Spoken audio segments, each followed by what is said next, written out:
भगवान का स्वरूप क्या है? बोले कृष्ण वर्णम त्विषा कृष्णम सांगोपांगास्त्र पार्षदम यज्ञैः संकीर्तन प्रायैर्यजन्ति सुमेधसा। क्या बढ़िया बात कहती। बोले कलयुग में भगवान का श्री अंग का रंग एकदम श्याम वर्ण का, काले रंग का है। मणियों से नीलमणि की जैसी कांति निकलती रहती है और भगवान के अंग में कौस्तुभ मणि अंग उपांग सुदर्शन चक्र आदि से युक्त भगवान है। और भगवान की उपासना कलयुग के लोग ऐसे यज्ञों से करते हैं जिनमें संकीर्तन की प्रधानता है। नाम संकीर्तन के द्वारा कलऊ हरेर नाम हरेर नाम एव केवलम कलऊ नास्तेव नास्तेव नास्तेव गतिर्न्यथा। सुमेधसा, जो विशेष बुद्धिमान होते हैं वो प्रत्येक उत्सव में प्रत्येक कर्म कांड में कीर्तन की प्रधानता रखते हैं। क्या बढ़िया बात कही।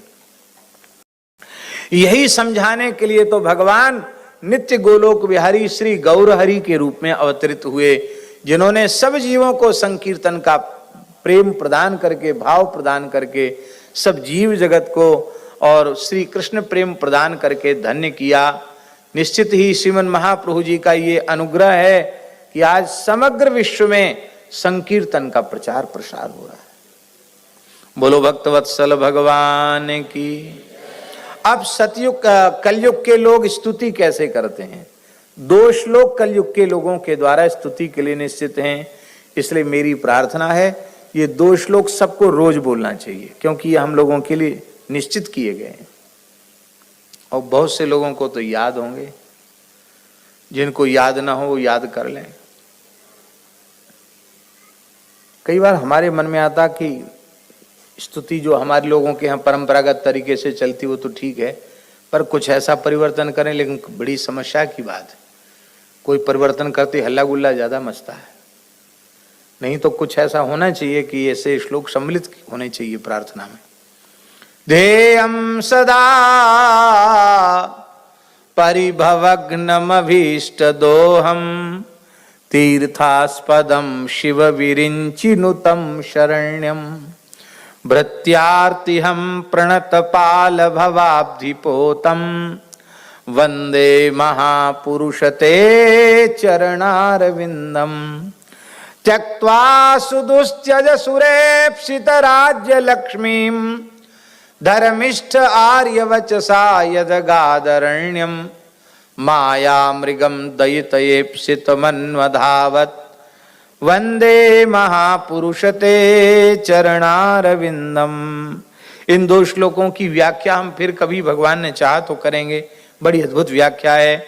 इस तरह से भगवान अवतार लेते हैं। कलयुग में भगवान राम कृष्ण ही सब जीवों के उपास्य हैं। कहते हैं जो बड़े बड़े महापुरुष हैं वो कलयुग की बड़ी प्रशंसा करते हैं। कलिम सभाजयन्त्यार्यः गुणज्ञा सारभागिनः यत्र संकीर्तने नैव सर्वस्वार्थो विलभ्यते। कलयुग की इतनी बड़ाई करते हैं कि यहाँ नाम संकीर्तन से ही जीवों को सब कुछ प्राप्त हो जाता है। महाराज जी विचित्र बात लिखी है। करभाजन कह रहे हैं सतयुग त्रेता द्वापर के साधक कलयुग में जन्म लेना चाहते हैं, क्योंकि भगवान की प्राप्ति कलयुग में सबसे सरल है। कृतादिषु प्रजा राजन कला विच्छन्ति संभवम कलौ खलु भविष्यन्ति नारायण परायण। नारायण परायण जीव कलयुग में जन्म लेते रहेंगे। कहां कहां जन्म लेंगे भगवान के परायण भक्त? कहते क्वचित क्वचिन महाराज द्रविड़ेषु च भूरिशः। दक्षिण भारत द्रविड़ देश में बहुत होंगे, बहुत संत प्रकट होंगे।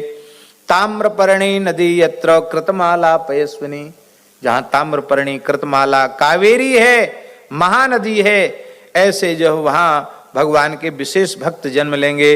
इन दक्षिण भारत की नदियों का जो जल पीने वाले होंगे वो प्रायो भक्ता भविष्यन्ति। वो सब भक्त हो जाएंगे भगवान के, उनका निर्मल अंतःकरण हो जाएगा। और इधर मध्य भारत उत्तर भारत इनकी नदियों का जल पीने वाले निष्पाप हो जाएंगे। हमारी नदियां भी बड़ी प्रभावशाली हैं। पूज्य संपूर्णानंद जी महाराज कहते थे ज्ञान चाहिए तो गंगा जी के किनारे चले जाओ। वैराग्य चाहिए तो नर्मदा जी के किनारे चले जाओ, और प्रेम चाहिए तो यमुना जी के किनारे चले जाओ। बोलो भक्तवत्सल भगवान की।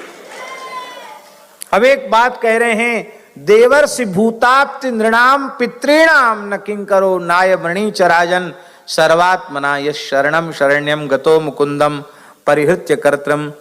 बोले जो सर्वतो भावेन कर्तापने का अहंकार त्याग कर भगवान की शरण में आ गया है, वो न किसी देवता का कर्जदार है, न ऋषि का, न पितर का, वो तो महाराज मुक्त हो गया, जीते जी मुक्त हो गया। इसलिए प्रेमी भक्तों को चाहिए कि सर्वतो भावेन भगवान की शरण हो जाएं। महाराज जी यहां तक लिखा है कि भगवान का भजन करने वाले से कथनचित कोई अपकर्म भी बन जाए तो उससे उसका पतन नहीं हो पाता, क्योंकि भगवान उसके हृदय में बैठते हैं। जैसे सूर्य के पास अंधकार नहीं जाता, ऐसी पाप रूपी अंधकार उसके पास जाता नहीं, क्योंकि तेसु अगविद हरि आस्ते, भगवान उनके हृदय में विराजमान। इसका मतलब ये नहीं कि पाप कर्म में प्रवृत्त होना चाहिए, भगवान की ये उदारता है, किसी भी प्रकार से भजन करने से लाभ है।